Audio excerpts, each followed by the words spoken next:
Para sa iba pa nating entertainment news, marami ang nalungkot nang mabalitaang pumanaw sa edad na 81 si Nanay Lilia Contapay, ang tinaguriang horror queen ng Philippine cinema. Yumaong artista sa bahay ng kanyang anak na si Gilmore Contapay sa barangay Tartarabang sa bayan ng Pinili, Ilocos Norte. Nagkaroon ng sakit si Contapay sa kanyang spinal cord at ito ang dahilan kung bakit siya na-ospital at nahirapang maglakad at makatayo.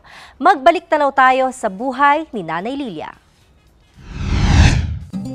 Nakilala si Nanay Lilia sa kanyang pagganap sa mga horror na pelikula na ang karaniwang papel ay isang aswang, manananggal o multo. Ang aktres ay nagtapos ng Bachelor of Science in Education at nakapagturo ng ilang taon sa elementarya sa Tugigaraw. Pinasok niya rin ang negosyong buy and sell at nakapagtrabaho sa National Police Commission or NAPOLCOM bago pinasok ang industriya ng pag-arte sa pelikula. Isa sa papel na ginampanan ni Nanay Lilia na tumatak sa mga manonood ay ang pagiging aswang sa pelikula ni Peque Gallaga na Aswang noong 1992. Ilang beses niya ring ginampanan ang katulad na role sa mga sumunod pang pelikula kasama na ang serye ng Shake, Rattle and Roll ng Regal Films. Sa kauna-unahang pagkakataon, gumanap si Nanay Lilia sa pangunahing papel sa pelikulang 6 Degrees of Separation from Lilia Contapay, kung saan nanalo siya bilang Best Actress sa 2011 C1 Originals Digital Film Festival. I have been waiting for this moment for all my life. Let's all welcome dito sa kwento si Nanay Lilia Contapay.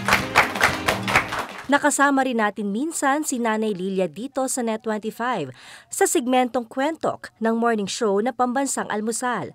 At dito ay sobrang pasasalamat niya sa appreciation na ipinakita ng mga host, staff at crew ng nasabing morning show. Kagaya ninyo, invited na naman ako dito sa Pambansang Almusal. So, I am with you again this morning. And napakasaya ako sapagkat sino ba ako? Lilia Contapay na invited here in a wide screenplay sa Pambansang Almusal. Of course, Nay. Thank you very much. Of course. It's our honor. Huwag kayo iiyak, Nay. Huwag kayo iiyak. Kasi maiiyak din ako, Nay. Maraming salamat. Palakpakan natin. Lilia Contapay, kinikilala ka namin. And congratulations and good luck, Nay, ha? God bless. Thank you, ma'am, and thank you, everyone. Sa bumubuo ng Pambansang Almusal, isang malaking karangalan na imbitahan nyo dito. Sana hindi ito ang huli. Of course. Magkita-kita po tayo. Thank you very much.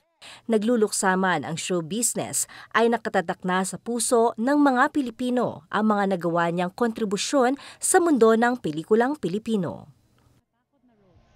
Ilulugay lang niya ang kanyang mahabang puting buhok.